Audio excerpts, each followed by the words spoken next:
ओम ब्रह्मा मुरारी त्रिपुरांतरकारी भानु शशि भूमि सुधो बुधश्च गुरुश्च शुक्र शनि राहु केतव सर्वे ग्रह शांतिकरा भवन्तु। नमस्कार, स्वागत है आपका आचार्य वाणी में। मैं आचार्य डॉक्टर विक्रमादित्य आपके साथ हूँ। आज का विषय हमारा है तुला राशि वालों के लिए राहु का प्रभाव आने वाले समय में किस प्रकार का होने वाला है। राहु महापरिवर्तन की तरफ जाने वाले हैं। सबसे पहले तो यही प्रश्न उठता है कि महापरिवर्तन क्यों। देखिए, छोटे छोटे परिवर्तन तो होते रहते हैं। 2.5 दिन में करीब चंद्रमा बदल जाता है, सूर्य 1 महीने में बदल जाता है, लेकिन राहु का परिवर्तन महा इसलिए है क्योंकि 18 महीने बाद परिवर्तन की तरफ जाते हैं। एक ही चाल में मस्त रहते हैं और उसके अनुसार चलते हैं। राहु अपने आप में बड़े विचित्र ग्रह हैं। तुला राशि वालों के दृष्टिकोण से देखा जाए तो ये राहु का प्रभाव जो है बड़ा ही विचित्र है। और ये जहां जाने वाले हैं ना, वो जाने वाले हैं आपके पंचम भाव में और चल रहे हैं वो छठे भाव में। छठा भाव किसका भाव है? बृहस्पति का भाव है। और बृहस्पति और राहु का जो योग है वो कभी शुभ नहीं माना जाता। बृहस्पति और राहु का योग बड़ा विचित्र माना जाता है। बृहस्पति जब भी राहु के साथ जुड़ेंगे तो वो कहीं ना कहीं दोष उत्पन्न करेंगे। अब चल क्या रहा था कि पिछले करीब 18 महीनों से बृहस्पति महाराज की राशि में चल रहे थे। राहु क्या है? बृहस्पति देवता है और राहु जो है वो दैत्य है। कथा में आपको समझाएंगे कि किस प्रकार सुंदर कथा शास्त्र में वर्णित की गई है और कैसा राहु बड़ा हठात्मक ग्रह है, हठपूर्व करने वाला ग्रह है। राहु ने जब सोच लिया कि मुझे अमृत पान करना है तो जाकर दुस्साहस किया, देवताओं का स्वरूप बनाकर वहां कहां बैठ गया? देवताओं की लाइन में जाके बैठ गया और सोचे अपने मंतव्य को पूर्ण करने के लिए भगवान की चाल को पहचान लिया। उसने उस रात पर ब्रह्म की चाल को पहचान लिया जिसको बाकी राक्षस नहीं पहचान पाए। कि मोहिनी अवतार में भगवान को पहचान गया वो, यानी अपने कर्तव्य को, अपने कर्म को, अपनी इच्छा को पूर्ण करने के लिए दुस्साहसपूर्ण वहीं चल रहा है आपके राहु। पिछले 18 महीनों से छठे भाव में चलता हुआ आप अपने शत्रुओं को काटने का प्रयास कर रहे हैं, चाहे वो कितने बड़े शत्रु हैं आपके, चाहे आपकी शक्ति है कि नहीं है। ये भ्रम उत्पन्न कर देता है। राहु ने जो भ्रम उत्पन्न किया, अभी हम कथा सुनाते हैं आपको सुन के पता चलेगा कि राहु की भ्रम की स्थिति क्या है। राहु भ्रमजाल में फंसा देता है। राहु धूम्र कारक ग्रह, छायापूर्ण ग्रह, और वो छाया की स्थिति जो है ना, वो क्या होती? छाया। जब तक जियोगे छाया से तो दूर हो नहीं सकते अपनी। जब तक जियोगे तो कहीं ना कहीं छाया पड़ रही होगी आपकी। तो ये छायापूर्ण जो ग्रह, कई लोग तथाकथित तौर पे कह देते हैं कि राहु तो है ही नहीं। अरे राहु का पूर्ण प्रभाव है। राहु मुख्य ग्रहों में रूप में आता है। नैसर्गिक दृष्टिकोण से इतना ताकतवर है कि सूर्य जैसे ग्रहण को, जो सूर्य बाकी सब ग्रहों को लोप कर देता है, राहु उनको ग्रसित कर देता है। ठीक है, वो 2 मिनट के लिए ग्रसित कर पाए, आधे घंटे के लिए ग्रसित कर पाए, पूरी जिंदगी के लिए ग्रसित नहीं कर सकते। तो ये भ्रम को आपको समझना है। अब राहु आपके बुद्धि में जाने वाले हैं। कब जाने वाले हैं? 18 मई 2025 को शाम को 5:08 पर, और रहेंगे यहां पर दिसंबर 2026 तक। क्या है? बुद्धि। लेकिन अच्छी बात, अब बहुत सारे लोग तथाकथित तौर पर कह सकते हैं बुद्धि में जाके तो राहु भ्रमित कर देंगे। अरे नहीं भाई, सोचो मूल क्या है। राहु जो है वो जा रहे हैं शनि के घर। ज्योतिष जब सीखी जाती है तो कहा जाता है कि शनि और राहु एक ही साथ, यथा राहु तथा शनि, यानी शनि और राहु जो है एक ही प्रवृत्ति के ग्रह हैं। बृहस्पति के घर बैठे थे तो वहां क्या होता था कि वहां पर बड़े संकोच में थे, करूं ना करूं, यहां तो अच्छा चीज है ही नहीं। आप किसी अपनी प्रवृत्ति वाले, अपने दोस्त, खास दोस्त के जाएंगे तो क्या होगा? आप खुलकर बैठेंगे, खुलकर काम करने का प्रयास करेंगे। लेकिन कहीं किसी बड़े व्यक्ति के घर पहुंच गए जो या उसमें और आप में स्टेटस में बहुत फर्क था, हर चीज में संकोच करते रहेंगे और कहीं ना कहीं भ्रम उत्पन्न कर सकते हैं। अब राहु के नेगेटिव प्रभाव को यदि आपने समझ लिया तो सुख व पूर्ण कल्याण कर सकते हो। राहु बुद्धि वाले भाव में जा रहे हैं, संतान वाले भाव में जा रहे हैं। वैसा एक बात समझे, कुमति सुमति सबके उर रहे, तुलसी बाबा ने लिखा है कि कुमति और सुमति सबके मस्तिष्क में रहती हैं। अब राहु के पॉजिटिव इफेक्ट को आप चाहते हो, राहु अपने मित्र के घर जा रहे हैं, खुलकर काम करने वाले हैं, लेकिन बुद्धि को भ्रमित कर सकते हैं। ये बात ध्यान रखना। यदि बुद्धि के भ्रम के जाल से आप निकल गए तो ये राहु वारे न्यारे करने के योग बना सकता है। ज्योतिष क्या है? ऐसे समझे कि प्रभाव को दिखाता है और समझाता है आपको। विज्ञान वही करता है। सूर्य जो है अपना ताप दे रहा है, लोगों ने उसके महत्व को समझा नहीं। आज विज्ञान ने उसके महत्व को समझा, बिजली बना दी, पानी गर्म करने की व्यवस्था कर ली उस गर्मी से ही। केवल यही नहीं, सनस्ट्रोक ही नहीं होता राहु सूर्य से, सूर्य इस संसार की प्रवृत्ति भी करता है, यानी उस नेगेटिव प्रभाव को पॉजिटिव करने का योग बनाता है। तो यानी जो राहु की युति जो यहां शनि के साथ, शनि के भाव में होने वाली है, ये यदि आप इसके भ्रम से निकल गए, नेगेटिव का, बुद्धि को नेगेटिव प्रभाव, देखिए इतनी बुद्धि हर एक के अंदर होती है कि कौन सा काम गलत है, कौन सा काम अच्छा है। साहस, दुस्साहस करने से बचे, साहस के लिए प्रवृत्ति करेगा राहु। राहु आपको खुलकर काम करने की व्यवस्था करेगा। संतान के साथ आपके संबंधों को खराब करने के योग बना सकता है अगर आप जिद में अड़ गए तो। बच्चों को, जब बच्चा बड़ा हो जाए ना, जब आपके बच्चे के पैर की जूती में आपका पैर आने लगे, तो ये समझ लेना चाहिए कि वो दोस्त है आपका। दोस्ती से, प्यार से, हठपूर्वक नहीं। राहु हटी है। यहां हट यदि आई तो जीवन में कष्ट देने के योग बना देगा। हट से बचने का आपको प्रयास कर लेना चाहिए, तो आपके लिए अच्छा होगा। यदि व्यवहार कुशलता रही तो धन भी देगा राहु आपके पंचम भाव में आकर, व्यवहार के अनुसार से लाभ भी देगा, संतान सुख भी प्राप्त करने का योग बना सकता है। और जिनके जीवन में संतान का सुख नहीं बन रहा था पिछले 18 सालों, बहुत लंबे सालों से, यदि यहां हटता देता है राहु, चाहे तो इस संतान सुख का देने का योग बना सकता है। उपाय बहुत हैं, वो भी हम आपको बताते हैं, वो करेंगे तो बहुत अच्छा होगा। लेकिन पहले राहु की कथा समझ ले कि राहु की कथा है क्या। राहु की कथा से ही आपके जो भ्रम है वो दूर होने के योग बनेंगे। कालगणना के अनुसार से हमारे पुराणों इत्यादियों में बहुत सारी कथाएं इंगित की गई हैं। राहु, जैसा हमने आपको बताया, एक बड़ा हठी ग्रह है। आपको इसकी पुरानी कथा तो समझ में आती होगी, बहुत सारे लोगों को शायद ज्ञान नहीं है, उसके संबंध में समझ लीजिए कि राहु का प्रभाव हठी क्यों है। कहा जाता है संसार के अंदर विशेष तौर पर समय समय पर विभिन्न घटनाएं घटी। एक बार संसार में कहा जाता है कि देवताओं और दैत्यों ने मिलकर सोचा कि अब संसार में बहुत सारी निधि की समाप्ति हो गई है, बहुत सारे चीज़ें कम हो गई हैं, निधि समाप्त हो गई थी संसार से। महालक्ष्मी जो है वो सागर में विराजमान हो गई थी और पूरे संसार से ऐश्वर्य, समृद्धि इत्यादि धीरे धीरे क्षय हो गई थी। तो कहा जाता है कि आवश्यकता आविष्कार की जननी है। जिस प्रकार से तो देवताओं ने और दैत्यों ने मिलकर कुछ विचार किया, क्यों ना शोध किया जाए, मंथन किया जाए। तो उन्होंने सागर मंथन करने के लिए सुंदर व्यवस्था बनाई। जब सागर मंथन किया, उसमें से विभिन्न विभिन्न रत्न, 14 रत्न जिनके बारे में कहा जाता है, वो उपस्थित हुए। महालक्ष्मी उपस्थित हुई, चंद्रमा उपस्थित हुए, ऐरावत हाथी उपस्थित हुआ, उच्च श्रवा घोड़ा उपस्थित हुआ, काल जो जहर था वो उपस्थित हुआ, और साथ साथ अमृत भी उपस्थित हुआ। अमृत यानी वो तत्व जो इस संसार में अमरता को प्रदान करते हैं। हम सब मानव हैं और हम सब की इच्छा क्या होती है, किसी प्रकार भी संसार में मृत्यु लोक में आने के बाद जाए ना, अमृत तत्व तो किसी ना किसी प्रकार से मिल जाए। देवताओं और दैत्यों में भी यही बहस की मुद्दा बना। अमृत तत्व तो निकला जब मंथन से। रिसर्च करोगे तो कुछ ना कुछ, जब मंथन करोगे तो कुछ ना कुछ अमृत निकल के ही आएगा, कुछ ना कुछ लाभ प्राप्त तो होगा ही होगा।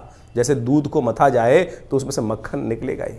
हर एक की इच्छा होती है मक्खन को किसी प्रकार से उपयोग किया जाए, लेकिन जो ग्वाला होता है उसको निकाल कर बेच देता है, पैसा कमा लेता है उससे। उसी प्रकार से जब अमृत निकल कर आया तो अब देवताओं ने और दैत्यों में छीना झपटी शुरू हुई, और उस अमृत को प्राप्त करने के लिए कहा जाता है कि भगवान ने जब छुपा के बहुत दिन रखा गया, उसके बाद भी वो समाप्त नहीं हुआ द्वेष आपस में, तो भगवान नारायण उपस्थित होते हैं बीच में, और भगवान नारायण ने उपस्थित होकर सबको समझाया, देखो मैं बांटता हूँ, सबको इसको बांटने का प्रयास, सुंदर रूप से व्यवस्था बनाई, और मोहिनी रूप भगवान ने धरा और कहा, भगवान अब सोचे कि बहुत सारे लोग भ्रांति उत्पन्न कर सकते हैं कि मोहिनी रूप धर के तो एक तरह से छल किया गया। देखिए एक बात समझ लें, जिस बात को प्रतिपादित करना चाहिए, छल नहीं था, सत्य था। इसलिए था कि दैत्यों को अगर आप दे देते, गलत व्यक्ति के हाथ में यदि पावर दे दोगे, इस वक्त विश्व की सबसे बड़ी जो मिसाइलें हैं किसी गलत व्यक्ति के हाथ में आ जाएं, तो वो क्या करेगा, विश्व को डरा धमका कर सब कुछ अपना वर्चस्व स्थापित कर लेगा। तो भगवान नारायण ने जो सुंदर व्यवस्था बनाई कि अमृत तत्व का उपयोग दैत्य किस प्रकार से करेंगे, देवता किस प्रकार से करेंगे, वो पहले से ही अच्छे से समझते थे। तो उन्होंने सुंदर व्यवस्था को बनाने का प्रयास किया कि दैत्यों को किसी प्रकार भी अमृत नहीं मिलना चाहिए। उन्होंने देवताओं को और दैत्यों को अलग अलग पंक्ति में बिठाया, और कहा जाता है कि जैसे ही वो अमृत तत्व उनको पिलाते थे, और देवताओं को अमृत पिलाते चले जा रहे थे, और जब अपनी माया से वशीभूत करके दैत्यों को सुरा यानी कुछ साधारण जल जो था वो पिलाते चले जा रहे थे। सबको लग रहा था कि अमृत तत्व प्राप्त हो रहा है, लेकिन भगवान का जो स्वरूप था मोहिनी अवतार में सारे संसार को मोहित कर कर इस प्रकार की व्यवस्था बना ली थी। कहा जाता है एक राक्षस था, शास्त्र में उसकी अनेक अनेक कथाएं हैं, लेकिन हमने जितना अध्ययन किया, स्वर्ण नाम का एक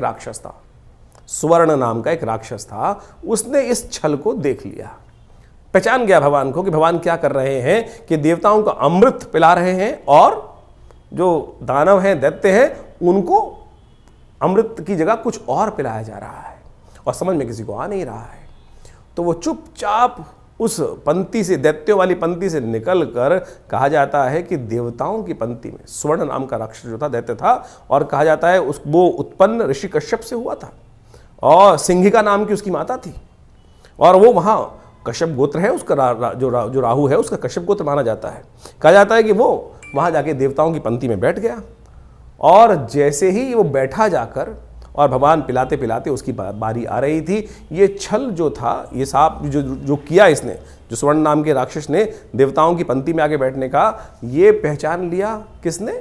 सूर्य ने और चंद्रमा ने। सूर्य और चंद्रमा ने ये सूचना देवराज इंद्र को दी, और देवराज इंद्र ने ये सूचना जैसे ही भगवान को दी कि भगवान आप जिसको अमृत पिलाने जा रहे हैं वो देवता नहीं, राक्षस है, दानव है, स्वर्ण नाम का राक्षस है। तो भगवान ने जैसे ही पान करवा रहे थे भगवान उस देवता स्वरूप में बैठे हुए उस राक्षस को, स्वर्ण को, तो उसने जैसे ही पान किया तो भगवान ने जैसे ही उसको मुंह में जा चुका था उसके अमृत जो था, भगवान ने चक्रधारी भगवान ने चक्र चलाकर उसकी गर्दन काट दी। जो मुख था वो राहु बन गया और जो अधोभाग था वो केतु के रूप में उपस्थित हो गया। तो समझे ये स्वभाव कैसा है।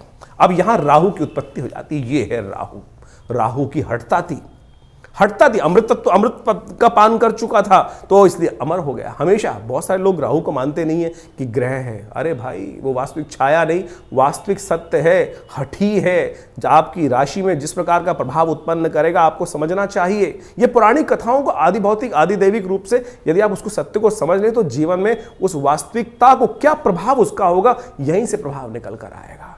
वो राहु का जो प्रभाव है छल रूप से करके, यानी क्या छला उसने? अपने उस मंतव्य को पूर्ण करने के लिए उस राक्षस योनि से हटकर देवताओं की पंक्ति में जाकर बैठ गया और भगवान तक को, सोचें कितनी बड़ी सुंदर ये कथा क्या समझा रही है कि भगवान तक को, यहां भगवान ने नहीं छला, यहां भगवान तक को छलने के लिए राहु उपस्थित हो गया। तो राहु इस प्रकार का ग्रह है कि जो आपको किसी भी धर्मात्मा व्यक्ति को छल सकता है अपनी हठता को पूर्ण करने के लिए। तो इस भाव को समझें कि राहु क्या प्रभाव आपके जीवन में उत्पन्न कर रहा है। ये हमने जो राहु का ग्रह का प्रभाव आपको बताया ना कि आपकी राशि के अनुसार से आपकी जन्मपत्री में किस भाव में कहां बैठकर किस प्रकार का प्रभाव उत्पन्न करेगा, क्या कराएगा आपके लिए। तो सत्य रूप में इस कथा को हमने इसलिए उपस्थित किया है कि वो आप समझ सकें राहु का प्रभाव नेगेटिव भी होता है, पॉजिटिव भी होता है। हर व्यक्ति के अनुसार से ऐसा नहीं है कि नेगेटिव ही होगा। तो आपकी राशि के अनुसार से जो प्रभाव हमने समझाया है उसके लिए आपको सही रूप से कुछ उपायों की आवश्यकता है। तो तुला राशि वालों, आपने समझा कि किस प्रकार से राहु का प्रभाव है, राहु है क्या, उसके स्वभाव को समझने के लिए ज्योतिष ने हर चीज के लिए उत्पत्ति की रास्ता समझाया है। ये उत्पत्ति से स्वभाव समझ में आता है, प्रभाव समझ में आता है। नहीं तो मनोमस्तिष्क में हम लेके बैठे कि राहु तो नेगेटिव नेगेटिव। अरे नहीं भाई, राहु जो है बड़ा साहसी ग्रह माना जाता है और विश्वास दिलवाने वाला ग्रह माना जाता है। और आपके जहां पर वो बैठा है, बुद्धि वाले भाव में बैठा है, यदि आपने राहु के नेगेटिव प्रभाव को दूर करने के लिए सुमति का सहारा ले लिया तो ये देख लीजिए राहु कन्वीनियंट स्थान पर है और बहुत रूप से इस 18 महीनों में आपके लिए बुद्धि के द्वारा कैसा जंजाल बन सकता है कि जिसमें बहुत सारे लोग फंसकर आपके लिए लाभ के रास्ते बना सकते हैं। और ऐसे में विशेष तौर पर ध्यान रखिएगा, अगर नेगेटिव प्रभाव में फंस गए राहु के तो पारिवारिक परेशानियां उत्पन्न करने के योग बना सकते हैं, क्योंकि बुद्धि है जो हल्की सी नेगेटिव हो गई तो सबके लिए जी का जंजाल बन जाती है। और ऐसे में विशेष तौर पर ध्यान रखना कि जो बुध की जब ये राहु की दृष्टि है वो कहाँ का पड़ रही है, आपके लग्न पर पड़ रही है, जिद्दी बना सकता है, दुस्साहस करने का बहुत यानी साहस करें, साहस दे रहा है। कहीं भ्रम के जाल में राहु के फंस गए, बुद्धि को भ्रम के जाल में डाल सकता है राहु, इस बात का ध्यान रखना है। यदि बुद्धि के भ्रम के जाल में राहु फंस गए आप तो बस समझ लीजिए कि नेगेटिव प्रभाव उत्पन्न हो जाएगा। घर में नित्य पति पूजा की व्यवस्था बनाए, सबसे बड़ा उपाय। यदि राहु के नेगेटिव प्रभाव से बचना चाहते हैं तो शाम के समय अवश्य भगवान शंकर का सुंदर स्तवन करें, ओम नमः शिवाय का पाठ करें, बुद्धि धर्म में लगाने का प्रयास करें। यदि अधर्म में बुद्धि लग गई तो आप समझ लीजिए कहीं ना कहीं बुद्धि, क्योंकि राहु की एक दृष्टि ज्योतिष के दृष्टिकोण से कई अलग अलग स्कूल्स ऑफ थॉट्स हैं, उसमें एक दृष्टि कही गई है कि राहु की दृष्टि पंचम और नवम में भी होती है। बहुत सारे लोग नहीं मानते इस बात को, लेकिन अगर उसको मान लें तो क्या है कि धर्म को भी देख रहा है राहु, और धर्म का यदि उदय हुआ तो बहुत अच्छा। यदि अधर्म राहु की दृष्टि कई बार पड़ती है तो क्या होता है कि सूर्य को लोप कर देते हैं। तो ध्यान रखना, अधर्म की तरफ गए तो सब कष्ट देने के योग राहु कहीं ना कहीं उत्पन्न करा देगा। ऐसे में विशेष तौर पर आपको ध्यान रखना है कि राहु के पॉजिटिव एटीट्यूड को बढ़ाने के लिए अपनी व्यवहारिक कुशलता का लाभ राहु देता दिखाई दे रहा है। नीचे साहब ने कहा नित्यपति राहु के मंत्र का जप, सीधा साधा उपाय है। ओम भ्रांग भ्रींग भ्रौंग से राहवे नमः, इस मंत्र का जप कर लीजिए तो बहुत अच्छा रहेगा, वो आपके लिए कष्ट दूर करने का योग बना सकता है। आपकी राशि के दृष्टिकोण से हम एक उपाय बताएं आपको।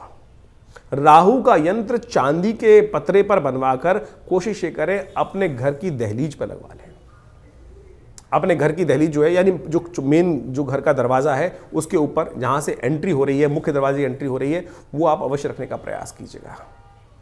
दक्षिण मुखी दरवाजा घर में रहना, इस समय दक्षिण मुखी दरवाजे में रहना, दक्षिण की तरफ की बहुत सारी चीजों से बचने का प्रयास करना चाहिए, नहीं तो वो नेगेटिव प्रभाव उत्पन्न कर सकता है। आपके संतान का ध्यान रखने की जरूरत है। माँ भगवती दुर्गा का मंत्र सर्वा बाधा विनिर्मुक्तो धनधान्य सुतान्विता मनुष्यो मत प्रसादेन भविष्यति न संशया, इस बात का ध्यान रखने का प्रयास करना चाहिए। एक बात और ध्यान रखना, अपने पिताजी के स्वास्थ्य का भी ध्यान रखना। ऐसे में ये राहु का यदि है पिताजी तो उनके स्वास्थ्य का ध्यान रखने की जरूरत दिखाई देती है, कहीं ना कहीं वो नेगेटिव प्रभाव उत्पन्न कर सकता है। और ऐसे में विशेष तौर पर एक और ध्यान रखें, अपने घर के ऊपर एक बात ध्यान रखें, घर की छत पर पुरानी लकड़ियां इत्यादि ना पड़ी हो, उनको तुरंत साफ कराने का प्रयास करें। जितनी पुरानी घर की वास्तु ऐसे में नेगेटिव प्रभाव रहेगा। पुरानी लकड़ी घर के ऊपर पड़ी हुई है तो वो कहीं ना कहीं नेगेटिव प्रभाव उत्पन्न करने के योग बना सकती है। तो इस पर सब चीज़ों को ध्यान रखते हुए कार्य करोगे तो बहुत अच्छा रहेगा। साथ साथ बहुत सारे और उपाय हैं राहु के, उनको भी समझें, उनको भी करें। बहुत सारे, देखिए बहुत सारी मंत्र के अनुसार शास्त्रों में अनेक अनेक उपाय बताए गए हैं।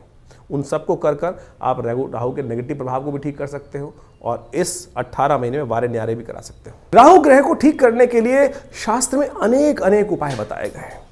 राहु ब्रह्मकारक ग्रह है। राहु वास्तव में मिथ्यात्मक ग्रह है।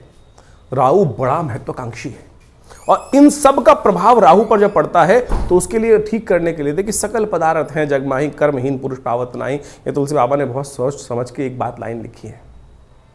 और उन सब उपायों को किस प्रकार से ठीक रूप से किया जाए, अब आपकी राशि के अनुसार से आपने राहु का पूरा प्रभाव समझा, कुछ विशेष उपाय भी किए, लेकिन कुछ जनरल उपाय भी हैं शास्त्र के अनुसार से। कुछ जनरल उपाय इतने बढ़िया रूप से हैं कि यदि राहु ग्रह के दुष्प्रभाव को ठीक करने के लिए, अब क्या है कि जैसे दवाइयां होती है, वो एक ही दवाई तो है नहीं कि एक ही दवाई को खाएंगे ठीक कर लेंगे।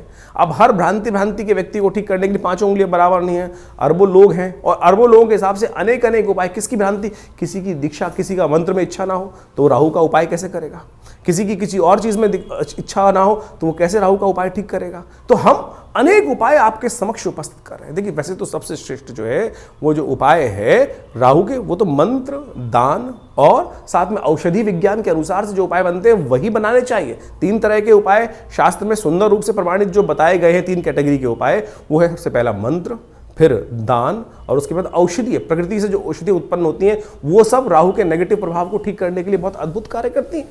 उन सबको सही समय पर सही रूप से कर लिया जाए तो बहुत अच्छे से लाभ मिलता है। सबसे पहले तो ये समझने का प्रयास करना चाहिए कि राहु हमारी कुंडली में नेगेटिव प्रभाव कर रहा है या हमारी कुंडली में पॉजिटिव प्रभाव कर रहा है।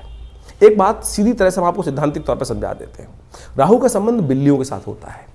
देखिए यदि आपकी कुंडली में राहु नेगेटिव चल रहा है तो देखिएगा आपके घर के आसपास या तो बिल्लियां रो रही होंगी, बिल्लियां लड़ रही होंगी, रात्रि में बिल्ली के रोने की आवाज़ आती है, बिल्ली के लड़ने की आवाज़ आती है, तो समझ लेना चाहिए आपका राहु का प्रभाव कहीं ना कहीं नेगेटिव चल रहा है। कहीं ना कहीं राहु का प्रभाव आपकी कुंडली में नेगेटिव है। और यदि आप अध्यात्म से विमुख हो रहे हैं, राहु का प्रभाव एक सबसे बड़ा है, राहु ग्रहण कारक ग्रह है। राहु सूर्य को भी ग्रसित कर लेता है, जैसे हमने आपको समझाया। नैसर्गिक दृष्टिकोण से सबसे ताकतवर ग्रह माना जाता है राहु ग्रह। कोई उसके आगे चलता नहीं किसी का बस। यानी सबसे ज्यादा प्रभाव क्या होता है, सूर्य का ग्रह का प्रभाव होता है। सूर्य किसी हर ग्रह को अस्त कर सकते हैं, लेकिन राहु जिसको छायात्मक ग्रह रूप में माना जाता है, कई लोग तो मानते भी नहीं है। बहुत सारे लोग ये भ्रांति उत्पन्न करते हैं राहु ग्रह थोड़ी है, छाया है वो तो। अरे भैया, राहु का प्रभाव नैसर्गिक दृष्टिकोण से यदि आप पढ़ोगे, ज्योतिष की गणनाएं सीखोगे, तो सबसे ज्यादा नैसर्गिक दृष्टिकोण से बलशाली ग्रह जो है वो राहु ही माना जाता है। और कहा जाता है, जिस प्रकार समझें कि राहु सूर्य को भी ग्रसित कर लेता है। अभी हमने आपके समक्ष जो कथा उपस्थित करी, सूर्य राहु, जो राहु है वो सूर्य और चंद्र, क्योंकि उनकी आपस में परम शत्रुता है। राहु के 3 शत्रु माने जाते हैं वैसे तो। जी हाँ, राहु के 3 शत्रु माने जाते हैं, सूर्य, चंद्र और केतु भी, क्योंकि बिल्कुल उल्टा प्रभाव है। राहु के बिल्कुल स्वभाव से उल्टा प्रभाव है केतु की। हम कभी गणना करेंगे, बताएंगे आपको। लेकिन इस वक्त समझे कि जब राहु जो है सूर्य को ग्रसित कर लेता है, ग्रहण लगा देता है। जो सूर्य सबको अस्त करता है उसको अस्त कर देता है, फिर चंद्रग्रहण लगा देता है, तो सबसे ज्यादा बलशाली ग्रह माना जाता है। तो इसका प्रभाव बिल्कुल अवश्य होता है हर व्यक्ति के ऊपर, तो इसके प्रभाव को ऐसा हल्का नहीं समझना चाहिए। तो इस प्रकार से बहुत सारे उपाय शास्त्र में वर्णित हैं, उनको हम आपके समक्ष रखने का प्रयास करते हैं। उनमें से अनेक उपाय शास्त्र के अनुसार से कर सकते हैं। अब ये बात समझे कि जो किस प्रकार से कब किया जाए उपाय। देखिए, हर ग्रह का समय है, हर ग्रह की एक दिन माना जाता है। जैसे सूर्य का सूर्यवार संडे है, सूर्य रविवार उसको बोला जाता है, चंद्रमा का सोमवार है, मंगल का मंगलवार है। इसी प्रकार से अब राहु और केतु का कोई ग्रह तो है नहीं, कोई समय तो है, कोई दिन तो है नहीं, लेकिन राहु का जो समय है वो है प्रदोष काल, सायंकाल। जो प्रदोष काल है, सूर्य अस्त जब हो जाते हैं, अंधेरा नहीं होता है, जो वो करीब करीब 2 घड़ी का आसपास का समय, 45 मिनट के आसपास का समय, वो राहु का वास्तविक समय माना जाता है, जिसको पक्की शाम बोला जाता है। तो ऐसा समय जो है वही प्रदोष काल है। इसलिए संबंध किससे निकला? शिव के साथ संबंध निकला। प्रदोष काल जो है सबसे श्रेष्ठ माना जाता है शिव के लिए, समस्त दोषों से रहित काल माना जाता है। और ऐसे में शिव के की आराधना, समस्त प्रकार के दोष जो है ना, ग्रहों के प्रभाव जो है वो त्रिपुरारी हर सकते हैं। तुलसी बाबा ने कहा है ना कि जो त्रिपुरारी हैं वही हमारे जो जीवन को शुभ कर सकते हैं, समस्त दोषों को हर सकते हैं। त्रिपुरारी भगवान शंकर जो हैं वही समस्त दोषों को हर सकते हैं। तो भगवान शंकर की समस्त प्रकार की आराधनाएं जो हैं वो राहु के नेगेटिव प्रभाव को दूर करती हैं। तो शाम के समय भगवान शिव का सुंदर रूप से अभिषेक करना, दूध से करना, जल से करना, घी से करना, शहद से करना, ओम नमः शिवाय का जप करना, बेलपत्र अर्पित करना, रुद्राभिषेक करना। उपयुक्त ब्राह्मणों के द्वारा जब राहु का नेगेटिव प्रभाव चल रहा हो तो क्या कर लें? सबसे पहले रुद्राभिषेक कर लें भगवान का। ये बड़े सुंदर रूप से कार्य कर सकता है। और साथ साथ क्या करें? ओम भ्रांग भ्रींग भ्रौंग, जैसा हमने आपको बताया अभी कुछ देर पहले, ओम भ्रांग भ्रींग भ्रौंग से राहवे नमः, ये राहु का बहुत अच्छा मंत्र है, इसका जप कर लिया कीजिए। एक और राहु का उपाय प्रभाव बताएं। राहु का मंत्र जप जो करें रुद्राक्ष की माला से कर सकते हैं, वो कोई दिक्कत नहीं है, लेकिन बड़े शुद्ध रूप से करें। बड़ा सीधा साधा मंत्र है, ओम भ्रांग भ्रींग भ्रौंग से राहवे नमः। एक काम और कर सकते हैं, जो पूजा वाले नारियल होते हैं ना, जब राहु का नेगेटिव प्रभाव किसी प्रकार भी ठीक ना हो रहा हो तो एक काले कपड़े में शनिवार के दिन रात्रि के समय शाम को जब सोए तो अपने सिराने 4 पूजा वाले नारियल काले कपड़े में लपेट के रख लें और सुबह किसी चलते पानी में उसको प्रवाहित कर दिया करें। ये राहु का बहुत अच्छा नेगेटिव प्रभाव को दूर करने के लिए अद्भुत उपाय है। और साथ साथ एक उपाय और हम बताने का प्रयास करें। मां दुर्गा की सुंदर आराधना भी राहु के नेगेटिव प्रभाव को ठीक करती है। एक बात और समझ लें, किसी प्रकार का तामसिक आहार, किसी प्रकार का गलत भावों में जाना, ये राहु के नेगेटिव प्रभाव को और बढ़ा देगा। राहु किसका प्रतीक है? अभी हमने आपको कथा समझाई, राहु जिद का प्रतीक है। अभी आपके मनोभाव में यदि जिद आ रही है तो यानी वो समझ लीजिए राहु नेगेटिव प्रभाव उत्पन्न कर रहा है। इतना हटी कि जाकर भगवान के उस छल को पहचानने के बाद उस भी अपनी हटता पे अड़ा रहा। देखिए सामने किससे लड़ने जा रहा था? एक साधारण राक्षस भगवान नारायण से लड़ने के लिए उपस्थित हो गया और उनके विमुख जाकर यानी अपनी हटता, अपने मंतव्य को पूर्ण करने के लिए इतना हटी राहु ग्रह है कि जाकर वहां बैठ जाता है। उसको पता था मेरा क्षय होना निश्चित है, लेकिन फिर भी दाव खेल जाता है। तो ऐसा हटी राहु ग्रह है, उसको ठीक करने के लिए गोमेद रत्न बड़ा अच्छा है। 8 रत्ती का गोमेद आप धारण कर सकते हैं, लेकिन शुद्ध रूप से मिल जाए। तो आज की तारीख में तो रत्नों का ऐसा हिसाब किताब हो गया है कि वो लैब में बनाकर लोग बेच देते हैं, फिर वो कल्चर्ड है तो क्या उत्पन्न करेंगे। इसके साथ साथ आप राहु का जो प्रभाव है वो भी उसको ठीक करने के लिए कार्य कर सकते हैं। आप एक काम कर सकते हैं, कोयला लेकर यदि शाम के समय चलते पानी में उसको प्रवाहित कर दीजिए। कभी कभी ये उपाय कर लिया कीजिए। मूली का दान करना भी राहु के लिए बड़ा अच्छा उपाय माना जाता है। एक उपाय और बताया आपको हम, बड़ा सुंदर उपाय है। देखिए राहु जो प्रभाव है ना, वो भ्रम का प्रभाव है। भ्रम छाया कारक ग्रह है। राहु के उपाय को, राहु के नेगेटिव प्रभाव को ठीक करने के लिए काम कर सकते हैं आप नित्य प्रति। देखिए हमने जैसे कहा कि औषधि जो विज्ञान है वो बड़ा सुंदर है। अपने घर में गूगल की धूम्र उपस्थित किया करें। शाम के समय अवश्य काम करें कि एक कोयले का जो या लकड़ी का बना लीजिए कोयला, उसके अंदर हवन इत्यादि की सामग्री डालकर उस जो लकड़ी का कंडा है उसको रख लीजिए। या गोबर का जो विशेष तौर पर जो उपला बनाया जाता है उसमें आग लगाने के बाद उसके ऊपर थोड़ी सी गूगल अष्टगंध के अंदर आती है गूगल, एक पेड़ का गोंद होता है गूगल के पेड़ का, उसको डाल दिया जाए। ये बड़ा सुंदर प्रभाव है। राहु के नेगेटिव प्रभाव को धूम्र उपस्थित कर आप राहु के नेगेटिव प्रभाव को ठीक कर सकते हैं। राहु के विभिन्न कोण हैं। जो नैऋत्य कोण माना जाता है वो राहु का कोण माना जाता है। उस कोण को, घर को साफ रखने का प्रयास करें। गंदगी ना रखें उस कोण को। उस राहु जब नेगेटिव हो रहा होता है, समझ लीजिए उस कोण में घर में नेगेटिव आनी शुरू हो जाती है। उस कोण में कम से कम जूते ना रखें, नैऋत्य कोण में जूते ना रखने का प्रयास करें, गंदा ना रखने का प्रयास करें। और तो और समझे, राहु का नेगेटिव प्रभाव जब हो रहा हो, घर के दरवाजे जो है वो क्या होता है, आवाज करने लगते हैं, ची ची ची की आवाज आने लगती है, चिटकनी खराब होने लगती है, तो उनको ठीक रखने का प्रयास करें। ये सब वास्तविक दृष्टिकोण से भी बड़ा सुंदर उपाय है। इनको रखने का प्रयास ठीक करेंगे तो बहुत सुंदर रूप से लाभ प्राप्त होगा। जो आपके घर में राहु क्या है, एक नेगेटिव ग्रह है और धूम्रात्मक ग्रह है, कोशिश ये करें आपके घर में गंदगी नहीं होनी चाहिए। जैसे आपके नहाने की जगह, स्नान करने की जगह है, वहाँ बहुत सारी, कई बार क्या होता है, काई लगी है, कुछ लगी है, घर में बहुत सारी सीलन आई हुई है, तो समझ लीजिए राहु का नेगेटिव प्रभाव आपके जीवन में चल रहा है। उसको तुरंत ठीक करने का प्रयास करें। फटी हुई चप्पल पहन रखी है, ये राहु का नेगेटिव प्रभाव है। और अब क्या होता है कि व्यक्ति चलाए चले जाते, दरिद्रता को पाल के रखते हैं, तो ऐसे में उनको ठीक करने का आपको प्रयास कर लेना चाहिए। यदि इन सब चीज़ों को, हमने जो उपाय बताए, उनको आप कर लें। राहु का यंत्र अपने आप में बहुत जबरदस्त चीज़ है। राहु के मंत्र से करीब करीब 18,000 मंत्र को जप करके, ओम भ्रांग भ्रीं भ्रौंग से राहवे नमः, इस मंत्र से सिद्ध करा हुआ राहु का यंत्र आप स्थापित कर सकते हैं। ये 1.5 साल तक बिल्कुल रूप घर में रखें। उसका नेगेटिव प्रभाव यदि सही रूप से जप हुआ है, बहुत सारे लोग तो जप ही नहीं करते हैं, केवल लिया और आज की तारीख में बाजार में जितने मिल रहे हैं राहु के यंत्र के रूप में उपस्थित किया गया, वो केवल आकृति नहीं है, उसको जो जैसे आप मान के चले मूर्ति प्रतिष्ठा की जाती है मंदिर के अंदर, तो मूर्ति को प्रतिष्ठा करने के लिए एक पूरा विज्ञान है, उसके अनुसार से पूजा पाठ कर 10-12 दिन तक उसकी व्यवस्था की जाती है, तब वो प्रतिष्ठित होती है। उसी प्रकार से यंत्र भी प्रतिष्ठा करने की सुंदर व्यवस्था बनाई गई है शास्त्रों के अनुसार से, तब तो वो जागृत हुआ, नहीं तो केवल वो आकृति है, नहीं तो केवल वो कागज का टुकड़ा है या जिस पे भी बना हुआ है उसका टुकड़ा है।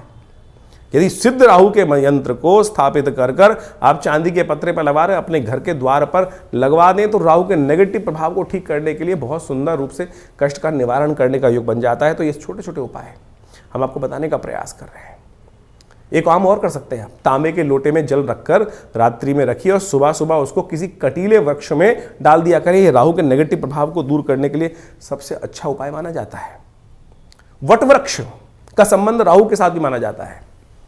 वृक्षारोपण, किसी देवस्थल पर जाकर आपके द्वारा कोई वट वृक्ष लगाएं और घर के नैऋत्य कोण की तरफ लगाने का प्रयास करें। घर के नैऋत्य कोण की तरफ यदि आप कोई ऐसा बड़ा विशाल वृक्ष लगाकर दूर, घर से दूर, पार्क इत्यादि में नैऋत्य कोण की तरफ चलते हुए लगाएं और उसको नित्य प्रति पोषित करें, तो ये राहु के नेगेटिव प्रभाव को ठीक करने के लिए बहुत अच्छा उपाय कर सकता है। सीधे साधे उपाय जो हमने आपके समक्ष उपस्थित किए हैं, ये करेंगे तो बहुत अच्छा रहेगा। सबसे बढ़िया श्रेष्ठ उपाय भगवान शिव की आराधना, तिलोदक, तिल के जल से तिल मिलाकर उसके द्वारा भगवान का सुंदर अभिषेक, भस्म के द्वारा भगवान का अभिषेक करना, ये समस्त चीज़ों से राहु का नेगेटिव प्रभाव, देखिए इतने उपाय हमने आपको बताए, इनको समझ लीजिए, करेंगे तो बहुत सुंदर रूप से आपके नेगेटिव प्रभाव को ठीक करने के लिए राहु अद्भुत रूप से आपकी सहायता ही करेंगे, लाभ ही देंगे। तो ये आपने राहु का जो प्रभाव है आपकी राशि के अनुसार से समझा, लेकिन जन्मपत्री तो है, पूरे बहुत सारे ग्रहों का योगा योग का प्रभाव है, वो उसको समझना चाहिए। लेकिन एक स्पेसिफिकली ग्रह भी परिवर्तन कर जीवन में वारे न्यारे कर सकता है, इस बात को हमको समझना चाहिए। जन्मपत्री जो है बहुत ही वृहद वर्णन है ज्योतिष का, और उनमें अनेक योग आपकी जन्मपत्री में बने होते हैं, और जिनको विभिन्न शास्त्रों में, पाराशर, जैमिन इत्यादि विभिन्न ऋषियों ने, विभिन्न संतों ने समय समय पर ज्योतिष के जो प्रकांड पंडित थे उन्होंने उपस्थित किया है। और उन सब ग्रहों की स्थिति को समझकर, यदि उन ग्रहों की स्थिति को समझें और उनका प्रभाव समझें, और उसका प्रभाव हमारे पर किस प्रकार का होने वाला है, हम जिस वक्त जन्म लिए हैं, हमारे जन्मपत्री में जो ग्रहों का प्रभाव है वो किस प्रकार का है, यदि उसको सही समय पर समझ लिया जाए तो आने वाले समय को सही से समझकर जीवन के बहुत सारे कष्टों को दूर कर सकते हैं। कई बार क्या होता है कि जब भाग्य में बहुत कुछ कष्ट लिखा होता है तो हम सही जगह पहुंच नहीं पाते हैं। इसलिए भाग्य को, ज्योतिष विज्ञान जो है, ज्योतिष को विज्ञान कहा जाता है, ज्योतिष को शास्त्रों में जो विज्ञान की बात की गई है, देखिए सोचें कि आज नासा की जो गणनाएं हैं वही हमारे ज्योतिष शास्त्र की गणनाओं को बिल्कुल मैच करती हैं। चाहे वो ग्रहण का प्रभाव हो, चाहे वो ग्रहों की दूरी हो, चाहे वो ग्रहों की गति हो, चाहे वो ग्रहों का जिस प्रकार से अस्त होना, दिखाई देना, किस प्रकार का योगा योग बनना है, कब, आज नहीं 100 साल बाद का भी गणना ज्योतिष शास्त्र के अनुसार से बताई जा सकती है, और वो बिल्कुल एग्जैक्टली मॉडर्न एस्ट्रोनॉमी के पॉइंट ऑफ व्यू से बिल्कुल एग्जैक्ट बैठती हैं। तो आप इस बात को सत्य रूप में समझ लें कि ज्योतिष के प्रकांड पंडित जिन्होंने इस संपूर्ण ज्योतिष विज्ञान की संरचना अनादिकाल से करी, अनादिकाल से, कोई इसको गणना की जाए कि 100 साल, 500 साल पहले, 1000 साल पहले या 2000 साल पहले, नहीं, अनादिकाल से भारत के अंदर वेद विज्ञान के अनुसार से जो सृष्टि संवत लिखा गया वो करोड़ों में है, और उसके अनुसार समझ सकते हैं कि हमारी काल गणना बिल्कुल एग्जैक्ट कहाँ से रही, हम विकसित थे, विकसितता की तरफ चलते चले जा रहे हैं। और ज्योतिष की महत्ता इसी बात से प्रपूरित हो जाती है कि ज्योतिष की जो गणनाएं हैं वो बिल्कुल आज मॉडर्न साइंस के अनुसार से एग्जैक्ट बैठती हैं। तो इस बात को हमें ज्योतिष विज्ञान को समझना चाहिए और ग्रहों की गणना के अनुसार से चीज़ों को समझते हुए कार्य कर लेते हैं। बहुत सारे लोग विडंबनाएं मन में उत्पन्न कर सकते हैं कि सब बकवास है, कुछ नहीं है, क्या नहीं है। ऐसे तो मॉडर्न जो हेल्थ पॉइंट ऑफ व्यू से जो मॉडर्न विज्ञान है उसके अनुसार भी बहुत सारी चीज़ जंजाल बन जाती हैं। और लेकिन जब भाग्य होता है तो सही दिशा, सही डॉक्टर पे व्यक्ति पहुंच जाता है और उसके द्वारा बताए गए निदान को प्राप्त कर कर आरोग्यता प्राप्त कर लेता है। वही ज्योतिष विज्ञान है कि सही समय पर हमें सही समय की चाल समझ में आ जाए और उसका प्रभाव हमारे जीवन पे किस प्रकार का प्रभाव होने वाला है वो समझ में आ जाए, तो हम जीवन के वारे कष्टों को दूर कर सकते हैं, वारे न्यारे कर सकते हैं। तो इसलिए अपनी ज्योतिष पत्री को समय समय पर दिखाते रहना चाहिए। ये जो हम लगातार संवाद आपके समक्ष अपने चैनल के माध्यम से उपस्थित करते रहते हैं, बताते रहते हैं ग्रह गणनाओं के बारे में। अब देखिए यहाँ पर तो राशि के अनुसार ही बताना पड़ेगा, यहाँ तो ग्रहों की चाल के अनुसार ही बताना पड़ेगा। क्यों? क्योंकि अरबों लोग हैं संसार के अंदर, हर एक का भाग्य अलग है। बिल्कुल जो आपके मन में प्रश्न उठ रहा है कि हम जो ज्योतिष की राशि के अनुसार से बात करते हैं तो 12 राशियों में पूरे संसार को नहीं बांट सकते, बिल्कुल सही बात है कि उसको, लेकिन आउटर पेरिफेरियल तो सेट कर सकते हैं। क्या योगा योग है, वो उस योग के अनुसार से समझ तो आ सकती हैं चीज़ें, लेकिन आपकी जन्म पत्री में किस प्रकार का योग कैसा बनने वाला है, कब बनने वाला है, उसको क्या निदान किया जाए, उसके लिए आवश्यकता है कि जो पर्सनल जो कंसल्टेशंस होती हैं, जन्म पत्री में विचार विमर्श किया जाए, वो समय समय पर परिवर्तन होता रहता है। और उसके लिए आप समझें, जानें, और उसके लिए पर्सनली आप आश्रम पे आ भी सकते हैं, संपर्क साध सकते हैं। यह आश्रम जमुना पार्क दिल्ली में स्थित है, विवेकानंद योगाश्रम। और यहाँ पिछले करीब 60-70 सालों से विभिन्न पराविद्याओं पर शोध चलता है। आचार्य श्री केशव देव जी महाराज के सानिध्य में रहकर हमको ये सुख प्राप्त हुआ कि जिसके द्वारा हमने इस ज्योतिष विज्ञान को उनसे बाल्यकाल से ही सीखा, समझा और उन विवेचनाओं को उपस्थित किया, बहुत सारे शोध किए, बहुत सारे मंत्रों का उपचार किया, बहुत सारे यज्ञ इत्यादि आज भी उसी रूप में चलते हैं। नित्य प्रति 8 घंटे यज्ञ चलता है विवेकानंद योगाश्रम में, जो आचार्य श्री केशव देव जी महाराज के द्वारा स्थापित किया गया। आप भी उस यज्ञ में समय समय पर जो कार्यक्रम होते हैं उसमें आगे स्थित हो सकते हैं। विभिन्न ग्रहों के उपचार किए जा सकते हैं। विभिन्न ग्रहों की जो समस्याएं हैं उनके निदान जो है ना वो अनेक रूप से बताए गए हैं। सबसे बढ़िया मंत्र जप, यज्ञ, यंत्र, दान इत्यादि बताए गए हैं। औषधि के अनुसार से बहुत सारे उपाय बताए गए हैं। उन सबको हम समय समय पर आपके समक्ष उपस्थित करते रहते हैं। तो आप इस संस्थान पर आकर माँ भगवती का सुंदर श्री विग्रह जो विराजमान है उनके भी दर्शन कर सकते हैं। और उन्हीं का प्रभाव है कि जो आज इस तपस्थली पर नित्य प्रति 8 घंटे यज्ञ चलता है। भगवान की कृपा से समस्त रूप से बहुत बड़ी गौशाला है और वहाँ पर भी गौ सेवा इत्यादि के कार्य किए जाते हैं। औषधालय है जो योग, प्राकृतिक चिकित्सा, आयुर्वेद, फिजियोथेरेपी, एलोपैथिक को इंटीग्रेट करके हम बहुत सारे रोगों का निदान करते हैं। भारत सरकार के पैनल पर हैं। भारत के जो एक्रेडिटेशन अथॉरिटी है NABH, उससे एक्रेडिटेड हॉस्पिटल है। यानी मॉडर्न फैसिलिटी के साथ साथ इस संस्थान को बनाया गया है। आप इन समस्त चीज़ों का लाभ लेते हुए आप इस संस्थान से जुड़ें। धन्यवाद।